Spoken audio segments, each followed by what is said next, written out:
मेरा नाम आंद्रे है और यह घटना 5 हफ्ते पहले हुई थी। मेरा एक सहकर्मी है जिसका नाम माइक है।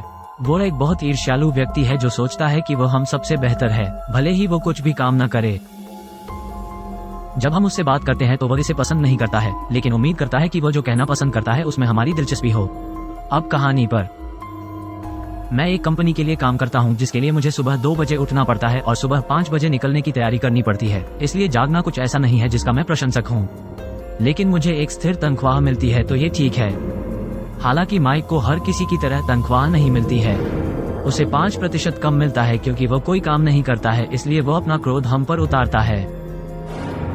जैसे एक दिन मैं फिल्मों में था और अचानक वो मेरे पास आया और मुझे मुक्का मारा, इस तथ्य के बावजूद कि मैं सबसे आगे की पंक्ति में था ताकि हर कोई देख सके।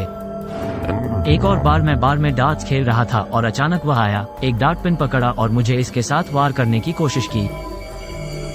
मैंने उसे चकमा दिया और बार के सभी लोगों ने उसे बाहर निकालने में मेरी मदद की। लगभग 12-15 हफ्ते पहले मेरी प्रेमिका और मैं चुंबन करने वाले थे जब वह मेरी खिड़की पर आया और एक पुराने पोलेरॉइड के साथ एक तस्वीर ली। और जैसे ही उसने तस्वीर को हिलाया, मैंने उसे मुक्का मारा और उसके अक्षम शरीर को वापस उसके छोटे से घर में ले गया। लेकिन अब तक ये घटना उन सभी में सबसे बुरी थी। ये तब हुआ जब मैं घर पर सो रहा था, जब मैं अचानक अपने सामने के दरवाजे पर पीटने की आवाज से उठा। जागो आंद्रे, मैंने बाहर सुना।